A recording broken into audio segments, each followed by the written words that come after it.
Alô, amigos, boa noite a todos. Estou conversando aqui com o professor Marlon e dei muita risada, né? Que eu falei para ele: puxa vida, que coisa de louco que tá esse nosso mundinho aqui. Ele falou: é briga de foice no escuro, ou seja, já é. Tá difícil. Boa noite, Marlon. Boa noite, Celso. Boa noite, ouvintes. Boa noite, pessoal do chat aí, em especial nosso amigo Chiquinho, que a semana passada tava aqui fazendo parceria comigo aí, enquanto o nosso amigo estava se recuperando de um sustinho auditivo, Susto né? auditivo, uma limpeza desintoxicativa no dia seguinte já quase que resolveu. Ainda tem umas coisinhas aqui, mas tá 98%. Maravilha, maravilha. Boa noite, Kim. Obrigado pela presença semana passada, obrigado aí pela sua participação. E a casa é nossa, viu? Continue e fique à vontade. Mas vamos lá, meu amigo. Escutou aí o Chega do Gabriel Pensador? Escutei e vou continuar a briga de foice no escuro hoje, viu? Então, Hoje eu vou abrir vou esticar o pente da ponto 50 e vou metralhar um monte de notícias, assim, um monte de comentários, assim, para nós continuar essa briga depois. galera, o negócio é o seguinte: desliga a televisão, fala pro povo que jornal, não é nacional, jornal mundial é aqui na Rádio da Terra. Pode chamar o povo e vamos lá, professor Maro. Qual que é a primeira aba do dia? Vamos lá. Bom, a gente sabe muito bem, aí já vem comentando nas últimas 2 quartas-feiras, a falência do estado do Rio Grande do Sul, Sim, sim. promovido pelo último governo do PT. E a coisa lá, digamos que ela está à beira de uma intervenção federal, porque está sem rumo. O barco está sem rumo, sem leme, sem capitão, sem coisa nenhuma. Né? Tanto que hoje pela manhã houve uma tentativa de bomba, né, onde a Brigada Militar teve que atuar. Né? A Polícia Militar, inclusive, ela vem fazendo aí uma greve branca. Né? O parcelamento salarial dos servidores públicos no estado do Rio Grande beira a um caos terrível. Né? Já tem, inclusive hoje tivemos a notícia aí de um policial militar que por desespero, tá, ele se suicidou. Tamanha é a crise, tá? Tem policial passando fome. Tá? Eu vi um vídeo na internet ontem de um depoimento de um sargento da Brigada Militar lá do Rio Grande do Sul, que é de chorar. De chorar. Os servidores públicos estão sem dinheiro, sem o que comer. Tá? Em compensação, é sabido e notório que o primeiro e segundo escalão, mais Assembleia Legislativa e seus CCs, esses receberam até aumento, né? Então, nós temos lá a polícia parada, temos os professores parados, escolas fechadas, a Justiça do Trabalho hoje proibiu os bancos de abrir por falta de segurança ostensiva nas ruas. Então, o clima lá, ele está literalmente caótico.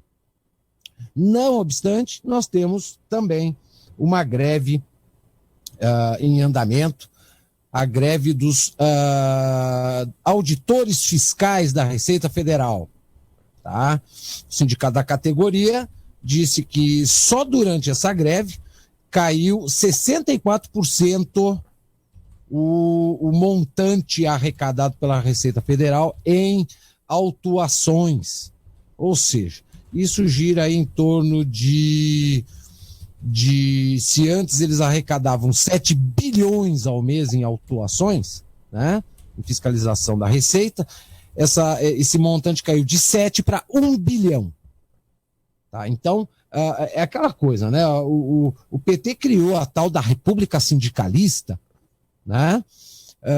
Colocou todo mundo no mesmo balaio de gato, todo mundo é esquerdista, todo mundo é sindicalista, o trabalhador só existe se ele for vinculado a um sindicato, e agora eles criam essa luta de classes entre eles próprios, né? Entre aqueles que fomentaram o sistema e aqueles que hoje, depois de acreditar, depois de apoiar, depois de fazerem as suas devidas adesões ao sistema, estão vendo que agora estão sendo literalmente descartados. Né? O servidor público está sendo descartado como lenço usado. Né? colocaram toda essa turma da esquerda sindicalista no poder e agora eles estão, o poder não está nem aí para eles. Aí eu pergunto, de que adianta a tal segurança, tal estabilidade, né, se o Estado não dá o devido respeito e a devida consideração aos servidores públicos? Mas isso é bom para esses servidores públicos que ficaram fazendo campanha para o PT e outros modelos socialistas. Hoje também nós tivemos aí algumas notícias muito tenebrosas, inclusive na questão da segurança pública. Tá? Eu fiquei sabendo aí em off que o Celso também, não digo o Celso, mas a esposa dele passou por um sustinho bastante desagradável em relação à segurança pública. Ou seja, os bandidos eles estão livres, leves, soltos e nós somos os alvos. Eles estão em casa, né? Eles estão em casa e nós não estamos. Nós somos alvos permanentes. Eles estão muito bem andando na rua, passeando, curtindo a vida, o arzinho fresco, e nós somos os alvos da hora deles. Mas hoje pela manhã foi encontrado no Jockey Club da cidade de Santa Maria, lá no Rio Grande do Sul, um jovem de 19 anos assassinado a facadas. O mais curioso é que ele era um soldado do Exército. Tá? Então a gente já começa a pensar que a bandidagem já está sem limite. Né? Eles já não querem mais o dinheiro, eles já estão matando por esporte. Né? Eles estão escolhendo o alvo que nem caçar urso, caçar raposa. Né? Eles agora estão caçando policial militar, soldado do exército. Né? Isso aí está passando muito dos limites aceitáveis. Né?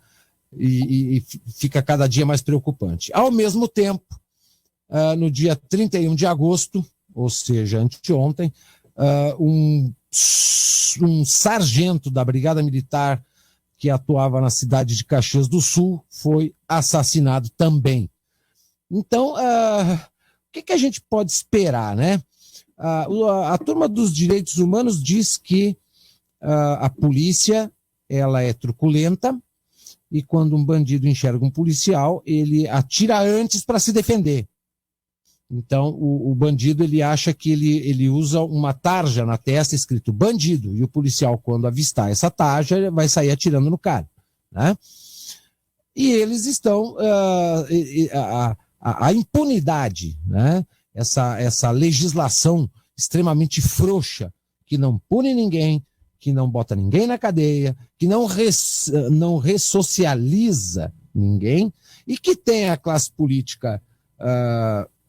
mais assintosa, né, da ala dos direitos humanos, e aí eu cito alguns ícones aí, residentes aqui em Brasília, como a dona Maria do Rosário, seu Jean Willis e outros, né, eles não estão nem aí para a polícia. Né, e fica cada dia mais explícito que eles já estão se alimentando do caos para manter o poder.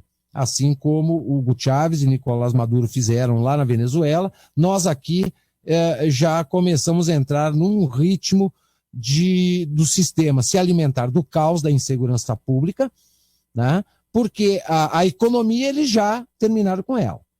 A nossa economia já era. Nós não temos mais reservas cambiais, nós não temos mais fundos no BNDES, no Banco do Brasil, na Caixa Econômica, nós devemos uma vela para cada santo no exterior e eles conseguiram literalmente falir o país a ponto de nós termos a notícia de que a LDO 2016, a meta é negativa.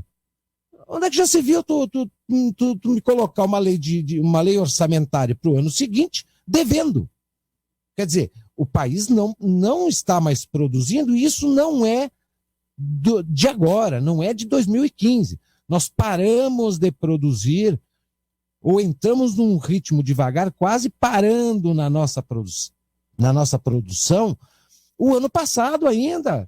Enquanto nós estávamos naquele auê da Copa do Mundo, de estádio bonito, de ficar tocando flauta, né? Gol da Alemanha, tal, a nossa economia já estava andando a passo de lesma quase. E 2015 parou de verdade. Tanto que hoje o dólar fechou a 13,75 e o euro fechou a 4,21. Isso significa que, no mínimo, uma nota de R$100 hoje já está valendo 50. Já está valendo 50 ou quase 50. Então a nossa inflação ela não é 5%. A nossa inflação ela já passou a casa da dezena há horas. Tá? Então não vamos nos iludir que, assim como foi na época do seu Lula, que ele disse que tudo era uma marolinha passageira, a culpa é da crise internacional, agora não tem mais crise internacional para botar culpa. Porque a crise internacional, aquela lá que refletia aqui, ela já foi sanada e os países, tanto Estados Unidos, Canadá e os países europeus, já estão fechando seus trimestres positivo há muito tempo. Tanto que a economia americana no último trimestre fechou com um aumento de 3%. E a Espanha, Portugal, Itália, Alemanha, que estava praticamente numa crise quase zerando no seu índice de produtividade, hoje já está fechando com 3%, 4% a cada trimestre. Então, não tem mais o que esconder com relação a essa estagnação da nossa economia. Eles podem criar o espantalho que eles quiserem para jogar a culpa, porque agora não tem mais espantalho para descarregar a culpa no colo. Pois é. Pode falar. Uma outra informação que eu separei aqui é o seguinte. Corrupção no comunismo chinês supera os recordes da América Latina. Quem achava que corrupção era uma ferramenta, um hábito, uma prática de latino-americanos se engana. Tá? A China, todo e qualquer regime socialista, ele depende da corrupção. Ele precisa ter uma teia corruptiva. Tá? Apesar de que na China é assim, todo mundo sabe que existe corrupção. E lá de vez em quando eles pegam um ou outro bode expiatório, botam no paredão, cobram a bala e matam o cara para enganar as pessoas de que o governo combate a corrupção de forma assintosa. Só que a corrupção no governo chinês ela existe desde o tempo do Mao Tse-tung. Tá? E não mudou e não vai mudar. Porque o socialismo depende, para sua sobrevivência, uma fatia de capitalismo para poder arrecadar impostos e manter a riqueza, entre aspas, da elite governante. Uma máquina doutrinária forte, que é a mídia e a educação, o ensino, né? E muita corrupção. São os 3 fatores essenciais, básicos, para que um socialismo consiga sobreviver. E isso não é diferente aqui na América Latina, muito menos na China. Tá? Isso aí saiu num site de notícias de Taiwan. Taiwan é um dos pequenos países, dos tigres asiáticos mais ricos do mundo, né? E eles lá, quando podem, eles sempre soltam um pouquinho da realidade chinesa para o resto do mundo. Com relação a questões tecnológicas brasileiras, a gente sabe que, assim como a economia está parada, a nossa tecnologia ela tem no mínimo uns 20 anos de atraso em relação ao resto do mundo.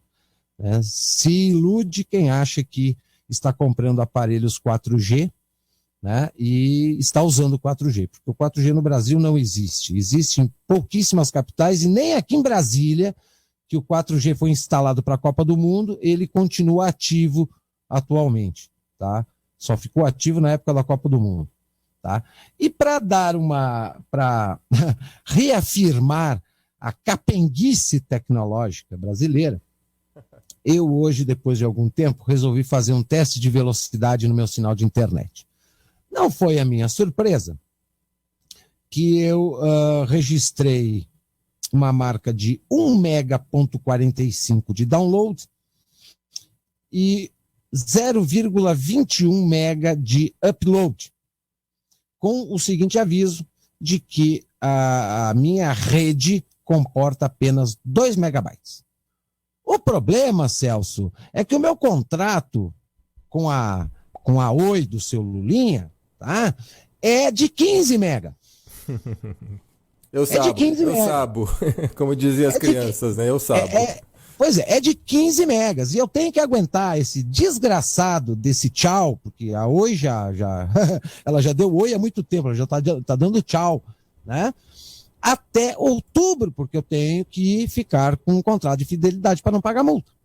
Então, é assim que a gente utiliza uma tecnologia enganosa, pagamos caríssimo, que qualquer país europeu tem 70, 80 megas de sinal e paga no mínimo, 1/3 do que nós pagamos, tá?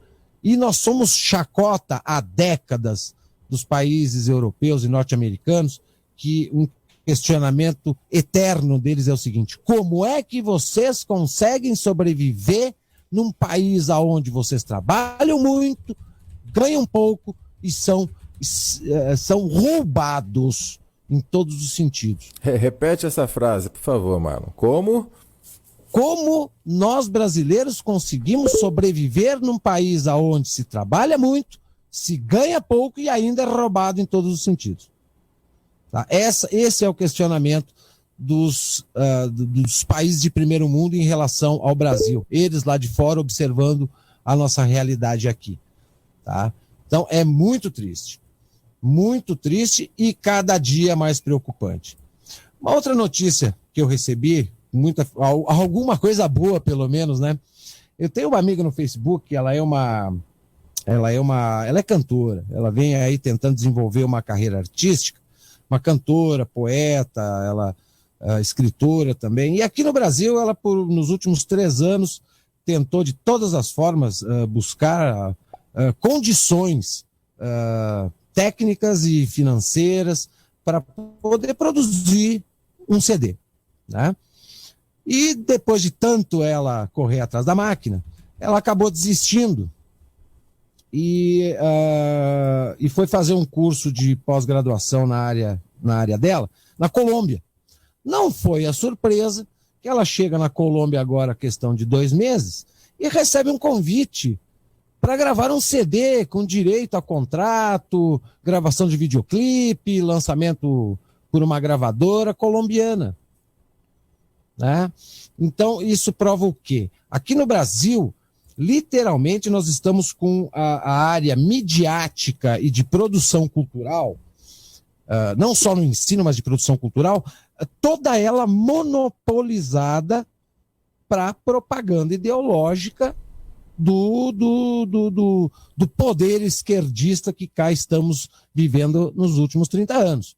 Quem não produzir funk, quem não produzir idiotices para desviar o foco do público, né? Ou quem não fizer apologia ao esquerdismo cultural brasileiro, tem as portas fechadas, né? Mas me deixou muito contente receber essa notícia que essa amiga está lá na Colômbia produzindo seu trabalho, vai mostrar toda a sua capacidade artística para esses nossos vizinhos que ainda não estão contaminados e dominados pelo projeto de poder do Foro de São Paulo. Muito pelo contrário. A Colômbia, depois que ela começou a investir fortemente na guerra contra as Farc, ela recebeu mais credibilidade dos países estrangeiros, recebeu mais investimento estrangeiro e nos últimos 5 ou 6 anos ela saiu aí da posição sétima, oitava economia da América Latina, pulando para a segunda economia do continente. A primeira economia, o Chile, a segunda é a Colômbia. Tudo porque ela investiu em segurança pública e combateu com afinco o grupo guerrilheiro das Farc. Então, mais uma prova, né? Que aonde não há socialismo, há progresso. E aonde há socialismo, a decadência, ela tarda, mas não falha, ela vem mesmo, né? E, saindo um pouco das péssimas notícias políticas, hoje, aqui em Brasília, nós tivemos registrados pelo INMET o dia mais quente do inverno, 32 graus, com umidade do ar a 17%, seu Celso. Que tal? 17%, 32 graus no inverno, né? No inverno, né? O registro foi o pico de calor e de falta de umidade nesse inverno. Então, daqui para frente, vamos rezar para que acabe o inverno de uma vez para vir a chuva e a gente sair dessa secura. Pois tá complicado. Se tá assim no inverno, imagina a hora que chegar o verão. Tá muito complicado, muito complicado. Não, o verão aqui ele é até a menos, Celso. A média de temperatura fica aí 24, 26 graus, mas chove todo dia. Por causa da chuva, aí equilibra. Aí melhora. Vamos voltar lá para os nossos temas apocalípticos. Vamos lá. Saúde pública. Saúde pública. Ferrou. Saúde pública. Abre a porta do necrotério. Saúde pública, sabida e notória que é um caos tremendo. E hoje, para incendiar um pouco mais o clima tenso dos hospitais do Distrito Federal, tivemos o registro de um paciente que, de tanto esperar o atendimento, perdeu a paciência e literalmente destruiu a recepção do hospital a chute, né? Então, a população está chegando no limite do esgotamento. Não obstante a esses fatos pontuais, e que isso aí acontece N vezes, todos os dias e em vários pontos do Distrito Federal e do Brasil, nós aqui nos últimos dias estamos acompanhando um caso muito próximo de uma pessoa amiga, tá, que teve que receber um atendimento de urgência no hospital, em estado gravíssimo, foi transferida para o hospital de base, no plano piloto. O hospital de base recebeu ela, deixou no corredor, precisava fazer uma ressonância magnética, não pôde fazer até hoje pela manhã, né? A princípio a máquina estava quebrada e só poderia ser feito o exame na sexta, mas sabe-se lá qual foi o anjo da guarda que baixou lá pelo hospital, mas ela já fez a ressonância magnética hoje para averiguar o estado de um tumor, né, um tumor cerebral que apareceu agora, assim, repentinamente, mas que depois da felicidade de poder fazer o exame, agora ela não sabe quando é que vai poder fazer a cirurgia, porque não temos médicos, né? Então é aquela coisa, ou tu tem uma coisa, ou tu não tem outra, ou tu não tem as duas. E o governo continua propagando aquela falaciosa mentira dos mais médicos, porque os mais médicos... Mas o que aconteceu? Primeiramente, a saúde pública, ela foi sucateada, saúde pública em termos de iniciativa privada, planos de saúde, hospitais privados, foram totalmente sucateados pelo Estado. O Estado fez tudo o que pôde para concentrar toda a saúde pública no SUS, sabendo que não teria condições, competência, não teria estrutura alguma para poder gerir a saúde pública via SUS, tá? Inclusive hoje foi informado que a Unimed Paulistana, que era uma das maiores, um dos maiores convênios privados do país, quebrou. A Paulistana quebrou. Então, o governo, aonde o Estado ele bota a mão em cima da iniciativa privada, ele quebra para ter o monopólio daquela atividade. Em compensação, ele é incompetente para administrar e gerir. Tá? Então, nós temos a saúde pública, segurança pública e ensino dominado pelo Estado, O intervencionismo estatal chegou num limite praticamente 100%, e nós temos a falência dos três sistemas, literalmente. Né? Ao mesmo tempo, a gente vê aí o judiciário totalmente dominado, totalmente num estado de letargia ou de conivência com o governo, né? Aonde só vem proporcionando teatros e cenas, né? Cenas para desvio de foco da população, para continuar aquela ilusão de que a última instância da sociedade, o Poder Judiciário está de portas abertas para defender o cidadão, o Ministério Público está aí para defender o cidadão. Tá nada, o Ministério Público já tinha que ter fechado há muito tempo, é muito dinheiro pago para esse Ministério Público que não funciona há décadas, e o Judiciário mais ainda. Tá? O Judiciário não funciona, o Judiciário está aparelhado a serviço do Estado, do projeto de poder, tá? E esses magistrados, me desculpe se tem algum magistrado me ouvindo, mas vocês perderam a credibilidade, perderam a noção do que é praticar e exercer, fazer o seu papel de magistrado, tá? Porque o nosso direito é um direito crítico, relativista, interpretativo, aonde a gente tem aí N exemplos Brasil afora de magistrados que inventam leis, criam situações como se eles fossem os gênios da lâmpada para resolver os conflitos da sociedade. Muito pelo contrário, o judiciário hoje ele vem mais ou sendo conivente com o projeto de poder do Estado, ou até criando mais conflito do que o Estado próprio vem criando ao longo dos últimos 30 anos. Então,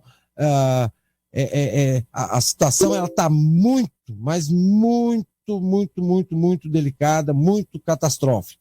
Agora, no final da tarde, também a gente teve mais uma manifestação na frente do Congresso dos servidores do Judiciário, que até o outro dia eram militantes do governo e hoje estão aí, queremos aumento. Só que o servidor público, engraçado, eles se acham trabalhadores de primeira classe, né? Todo mundo quer aumento, horas. Agora, eles esquecem que o Estado não é uma empresa que fabrica, vende, recebe e pode dar aumento pautado no seu lucro, né? No seu comércio. O Estado vive de arrecadação. A economia parou, o Estado vem arrecadando cada vez menos e os servidores públicos do Judiciário se achando aí servidores públicos de primeira classe ficam aí emperrando a vida do Judiciário mais ainda. Né? Em parte,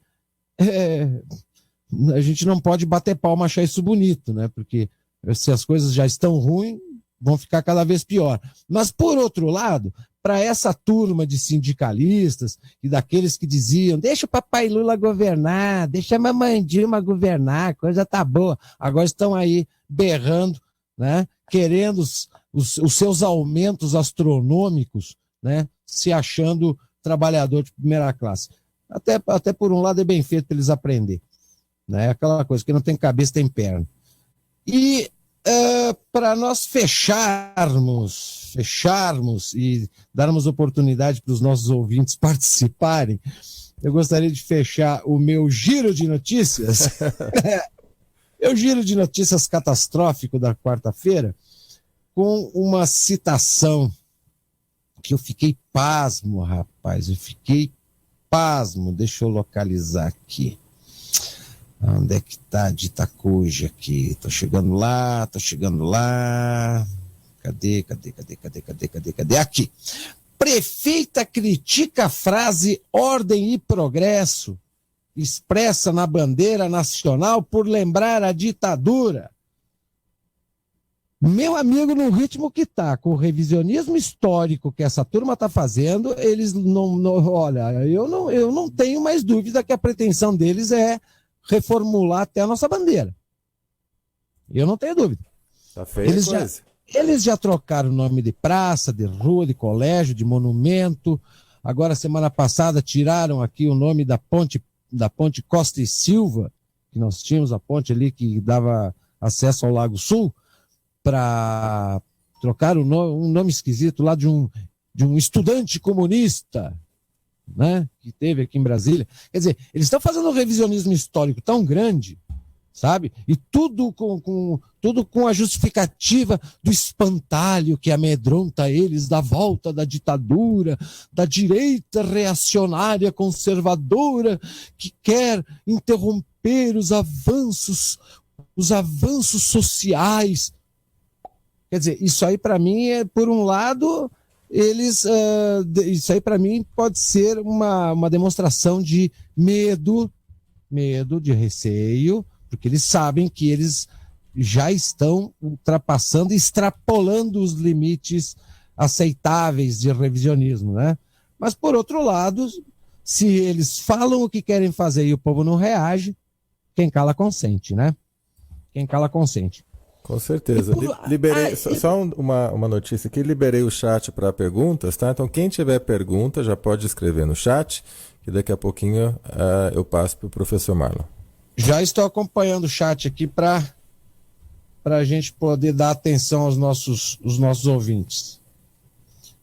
Vamos lá.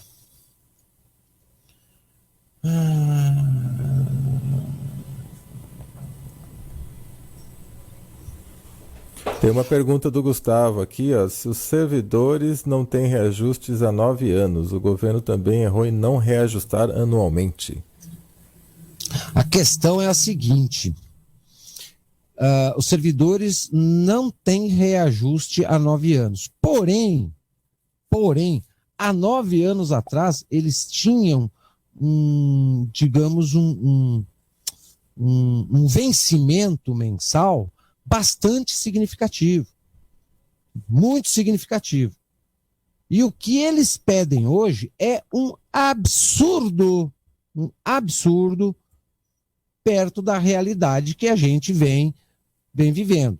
Por exemplo, um policial militar aqui no Distrito Federal, ele percebe na faixa aí de 5 a 6 mil reais. Tá? A Polícia Civil aqui do DF, que está em greve, inclusive, é a Polícia Civil mais bem paga do país. Tá? Imagina o restante do país, o quanto recebe. A questão é, enquanto o governo ficou dando desculpas e roubando e só privilegiando o primeiro e segundo escalão e o legislativo, tá? O servidor público foi sendo usado, né, para fortalecer os governos de esquerda, sejam eles da esquerda sindical ou da social-democracia, né? E agora eles estão sendo descartados, porque o processo de tomada de espaços, o processo de aparelhamento, o processo de doutrinação que foi feito nos últimos 30 anos, faz com que o servidor público trabalhe em troca daquilo que eles puder pagar, ou em troca da estabilidade. E quem não está satisfeito, que se exonere. Exonere. Vai trocar de emprego. Ou seja, a esquerda odeia o capitalismo, mas trata o Estado como se fosse uma empresa. Ah, tu não está satisfeito? Pede exoneração, vai fazer outra coisa. Vai tentar na iniciativa privada. Tá? Então, primeiro incentivaram todo mundo a sair da iniciativa privada e virar servidor público. Foi um tal de uma corrida para concurso que o que teve de gente que ficou milionária abrindo cursinho de preparatório para concurso, né? É algo fantástico. Todo mundo fazendo curso de graduação, pós-graduação enlatado aí por EAD, porque tinha que fazer concurso público. Hoje, ser servidor público hoje já não é mais atrativo. Porque o que eles queriam tirar do servidor público, que era o fortalecimento, o enraizamento e o aparelhamento do Estado, eles já conseguiram. Eles já têm urna eletrônica, eles já têm os 3 poderes, eles já têm os movimentos sociais e a rede sindical muito bem estruturada. Então, esses pequenos sindicatos de servidores públicos, polícia militar, judiciário, ministério, seja o que for, área da saúde, educação, isso aí não fazem cócega para eles. Não fazem cócegas. É só um pedacinho, é um grão, né? Uma fatiazinha muito pequena que não desestabiliza eles. Quem é os servidores do judiciário para desestabilizar ou para exigir do governo federal 74% de aumento? Quem eles pensam que são? Muito pelo contrário, eles estão até gostando dessa greve do judiciário aí, porque aí deixa o judiciário mais conturbado do que já anda, né? E o caos, para variar, favorece a eles próprios. Será que a República Federativa do Brasil não está na hora de acabar e renascer os Estados Unidos do Brasil aos moldes? Bom, Edson, nós começamos os Estados Unidos do Brasil, passamos para a República Federativa do Brasil, mas mesmo a gente trocando a denominação, o modus operandi da República Federativa, ela é idêntica ao modelo norte-americano. O problema é que a gente foi, principalmente após 85, o federalismo brasileiro ele foi invertido, né? Nós praticamos um federalismo às avessas, né? A riqueza produzida no município e duas partes menores deslocadas para o Estado e para a federação. Aqui acontece o inverso. A riqueza é produzida no município e vem tudo para a federação, e depois estados e municípios ficam passando pinico, né? E ficam literalmente reféns da vontade da classe política, né? E do poder executivo, né? A classe política aqui em Brasília, quem chega ao Congresso Nacional praticamente consolida a sua carreira e permanência na política até morrer, ou até a hora que perder a vontade. Porque quando o cara chega aqui, ele sabe muito bem, ele tem todas as ferramentas do mundo, através de discursos, projetos que não saem de gaveta, e principalmente através das tais emendas parlamentares, né? Fazer as suas campanhas de reeleição perpétuas, né? Nós temos aí quantos deputados e quantos senadores da história recente brasileira, de todos os estados brasileiros, que em troca de emendas parlamentares para hospitais, para construção de ginásios de esportes, para asfaltamento de rua, para construir um viaduto, para fazer obras que essas verbas, na verdade, nem seriam necessárias pedir para o governo federal. Mas o Estado e o município deveriam ter a capacidade de fazer essas obras, e não tem, porque nada fica nos estados e nos municípios, vem tudo para cá, né? É o que garante essas perpétuas campanhas e reeleições de políticos incompetentes, fisiologistas, tá? Que estão muito mais preocupados com a sua permanência e com a sua carreira política repleta de benesses do que nas necessidades e no progresso do país, né? Aliás, quem não gostaria de chegar ao Congresso Nacional hoje, por exemplo, um deputado federal, e no primeiro mês de mandato, né, que o primeiro mês de mandato o Congresso está em férias, né, já receber um contra-cheque no valor de R$200 mil. Quem não gostaria? Quem não almeja ser político num país desse, né? Eu acho que eu vou fazer um cursinho para político, tem? Olha, na atual situação, por mais honesto e por mais boas intenções que tu tenha, tu acaba sendo engolido pela classe corrupta ou pela classe fisiologista, porque um político ou meia dúzia de político honesto não faz a diferença. Então tu acaba sendo engolido pela classe fisiologista. Tu vai ficar aqui 4 anos recebendo um belíssimo salário, mas não vai conseguir fazer a diferença. Tem uma pergunta aqui sobre, fugiu, mas estado de desobediência, se isso seria um caminho. Ok, eu estou aqui, é o José Pinheiro. Desobediência civil é viável? Se sim, seria o momento para exercê-la na atual circunstância que o país está passando? Olha, desobediência civil. Eu não sou advogado, tá? Advogado é minha mulher. Mas até onde eu posso opinar a respeito, desobediência civil é a pessoa descumprir as leis. Tá?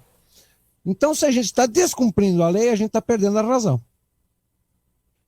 Ademais, quem mais pratica desobediência civil hoje é o próprio Estado.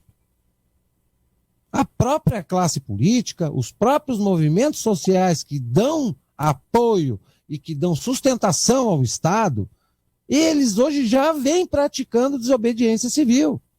Nós temos aí, 97 fazendas invadidas no Mato Grosso, com mortes, com vandalismo extremo. Isso aí é desobediência civil, só que ela está sendo praticada pelo lado de lá.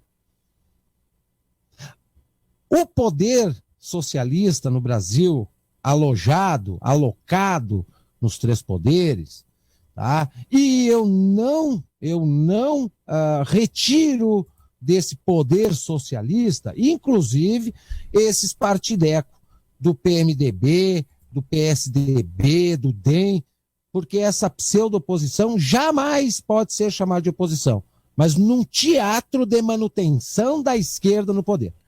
Essa turma, eles monopolizaram a desobediência civil, eles monopolizaram as manifestações, eles monopolizaram o ensino, eles monopolizaram a insegurança social, eles monopolizaram tudo. Nós, a sociedade, digamos que não compactua com o establishment socialista brasileiro, nós não conseguimos reagir à altura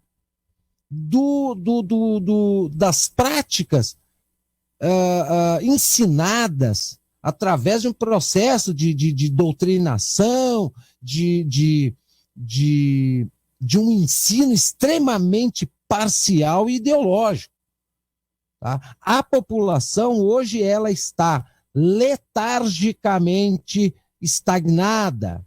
Ela não sabe o que fazer. Aí vem alguém e me pergunta, não, mas tem um acampamento de intervencionistas, temos grupos aí divulgando informações, temos líderes, temos um acampamento em Brasília.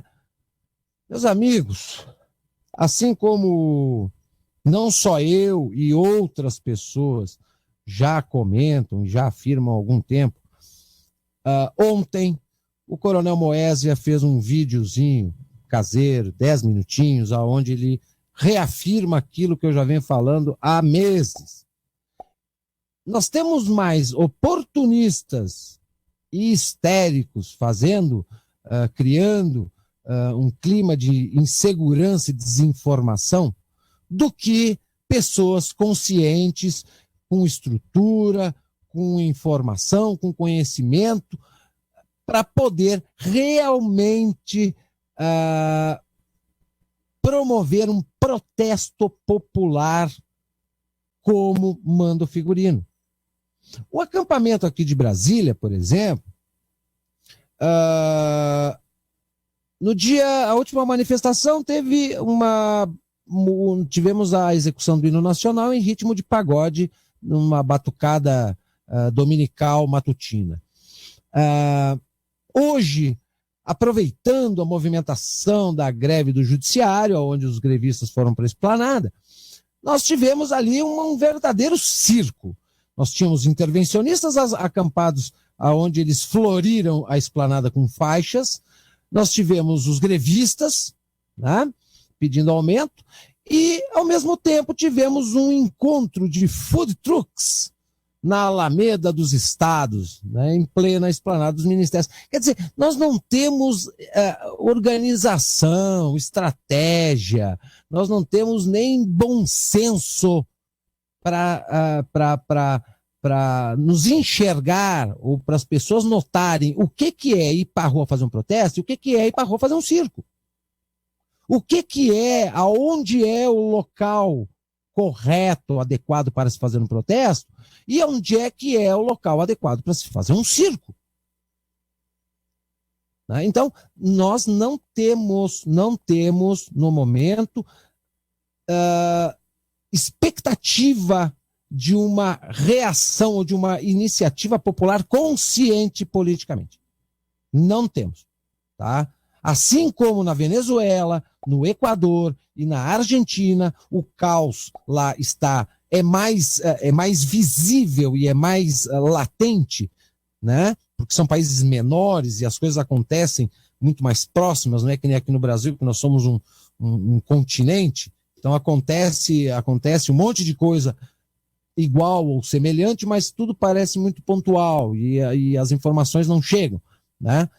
Mas lá a sociedade desses países estão no mesmo estágio de imbecilização, de idiotização que o brasileiro.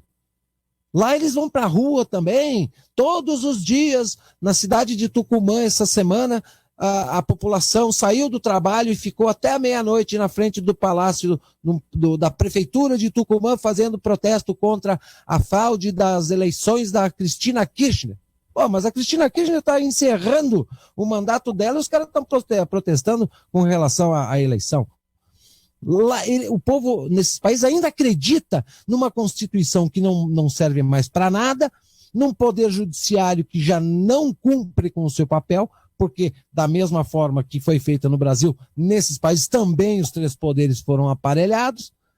Então, a realidade brasileira, ela é, na verdade, um reflexo do laboratório venezuelano, que começou foi o primeiro ponto de desenvolvimento desse projeto socialista e que foi contaminando, né, os países vizinhos. Tá? Então, o pessoal até acha bonito, na Venezuela o povo vai para a rua, na Argentina o povo vai para a rua, mas lá, tudo bem, eles até podem acreditar no judiciário e na Constituição, mas pelo menos eles vão para a rua e não fazem carnaval que nem aqui. Aqui o povo vai para a rua e faz carnaval. E faz circo. Uma cidade como Tucumã, que tem, creio que deve ser uma cidade aí de uns 1,5 milhão, 2 milhões de habitantes, se é que tenha isso, o pessoal simplesmente coloca na rua 500 mil, 600 mil pessoas. Aqui no Brasil, com 200, numa cidade de 12 milhões como São Paulo, tu coloca 1 milhão, menos de 1 milhão, quer dizer... Por aí a gente pode tirar a temperatura da capacidade da consciência política da sociedade e do volume de pessoas conscientes que nós temos. Então, nós estamos assim, nós temos 10% da sociedade, vamos colocar assim, de uma forma até otimista, nós temos 10% da sociedade consciente fazendo alguma coisa. Consciente. Eu vou enumerar aqui, desses 10% que vão ali, né? O primeiro plano primeiro, tirar selfie. O segundo é passear com o cachorrinho. O terceiro é andar de bike. Aí desses 10% sobra o restante. Não, Celso. 10% estão conscientes, estão atuando, tá? Eles estão atuando. O problema é que 10% num universo de 200 milhões... é um grão de areia no deserto. Pulveriza 10% no nosso país, não dá nada. Não dá nada. São pequenos grupinhos que não ecoa. 10% não faz eco. E ainda fica disperso, né? Devido ao tamanho. Exato. Então, na verdade, esses 10% significa o quê?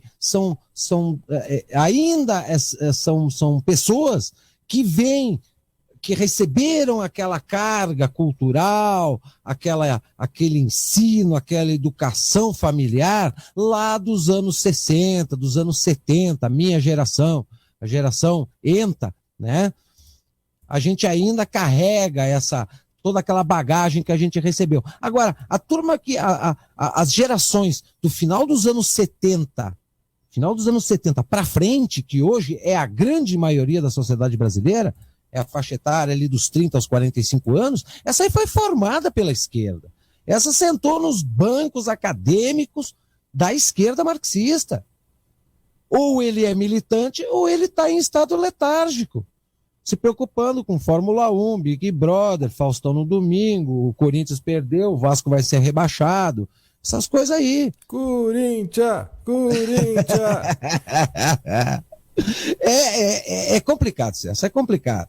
É complicado, mas eu vejo que não existe uma outra maneira da gente tentar dar um chacoalhão nas pessoas se a gente não bater nessa informação, porque a gente vai repetir tantas vezes que a sociedade está anestesiada, está doutrinada, está imbecilizada, está sendo enganada, que quem sabe, né, esse volume todo que está aí dormente, achando que deixa a mamãe Dilma governar porque é mais uma marolinha que está passando, né, eles acordem. Nós, cidadãos conscientes, que temos informações, que temos posicionamento e que conseguimos enxergar tudo que é escondido atrás das N cortinas de fumaça promovidas pela mídia e pelo governo, eu acho que é o mínimo que a gente pode fazer para contribuir com a sociedade, para que a gente possa, de alguma forma, ter uma sociedade não apenas quantitativa, mas qualitativa. Será que o povo... Eu não consigo entender como que o povo não enjoou ainda da voz do Faustão durante todas essas décadas no ar, falando a mesma marolinha todo domingo. O que você acha disso? Celso, é aquela coisa, assim como ensinaram as crianças, os jovens, e formaram pessoas falando que Marx era bonzinho, que o socialismo é a fórmula mágica para a felicidade. Depois veio o Lula dizendo que sem o sindicalismo o país não progride, né? Assim é culturalmente. Eles ficam empurrando esses engodos goela abaixo até que o cara chega e diz assim, só tem isso mesmo, né? Vou fazer o quê? Só tem isso. Eles dominaram a mídia de tal maneira, tá? Somente a TV, porque hoje tu liga a TV, por exemplo, no final da tarde, tu pega ali os principais canais abertos, todos eles têm o mesmo tipo de programa. Até os âncoras, um imita o outro. Então, eles dominaram o perfil informativo e o perfil cultural. É uma forma, eles dominam aquele espaço e aí eles ficam empurrando a goela abaixo. Vai chegar um ponto que ou o cara desliga a televisão, dá um estalo, ele desliga a televisão e diz assim, não, chega, eu não quero mais saber disso, tá? Eu não sou idiota para ficar ouvindo tanta bobagem, ou ele acaba se conformando, mas só tem isso, vou fazer o quê? Né? Eu preciso passar o tempo, vou ficar aqui no silêncio, deixa os babacas falando aí. O problema é que, mesmo ele achando que não está dando importância para o que a TV está mostrando, ele está recebendo de alguma forma, num baixo ou num alto grau, aquela contaminação, né? Aquele monte de informação que deforma a inteligência, deforma o cérebro, deforma a personalidade, deforma tudo.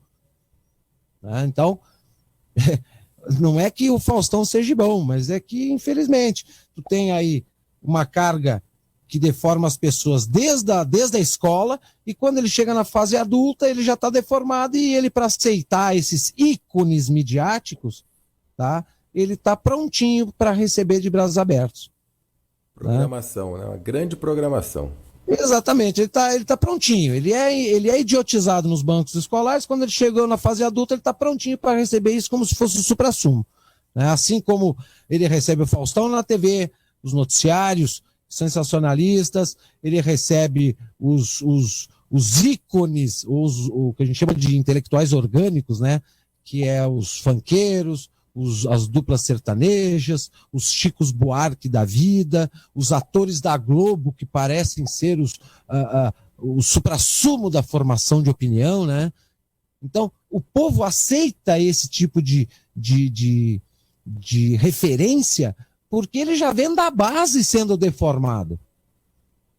Ele vem da base sendo deformado. Quem foi deformado aceita de braços abertos ou fica omisso. Não fica nem de um lado nem do outro. Agora, quem não recebeu essa deformação faz como eu. Televisão eu praticamente não ligo. Meu negócio é internet, livro, eu tenho o meu hall de músicas que eu gosto e que eu ouço, enfim, acabou. Eu não quero contaminação. Não fui contaminado na juventude, você agora? De jeito nenhum. Pois é. Sem conformismo. Temos que fazer a nossa parte, temos que escalar aí aquilo que a gente deseja, eleger o que desejamos ver, ouvir, e não deixar se contaminar, e ouvir a Rádio da Terra às quartas-feiras com informação. Obviamente são informações que cutucam a nossa consciência, mas que a gente precisa levar isso e ter força, né? Uma coisa que eu acho muito interessante nesse programa, mano, é o seguinte: eu sei que muitas pessoas até pensam nisso tudo, mas como elas ficam sozinhas, às vezes não tem com quem conversar e a TV não fala nada disso, ela pensa que ela está ficando louca e acaba ficando sem força para tomar atitude. Eu imagino que nessas discussões, que nesses pareceres, nessas informações, a pessoa vai se sentindo mais forte e aí sim ela vai começar a discutir, a argumentar com o outro, porque ela tem base. Então eu vejo que a importância desse nosso bate-papo aqui é fundamental para o futuro do Brasil. Ouso dizer isso. Perfeitamente. Avalizo em gênero, número e grau.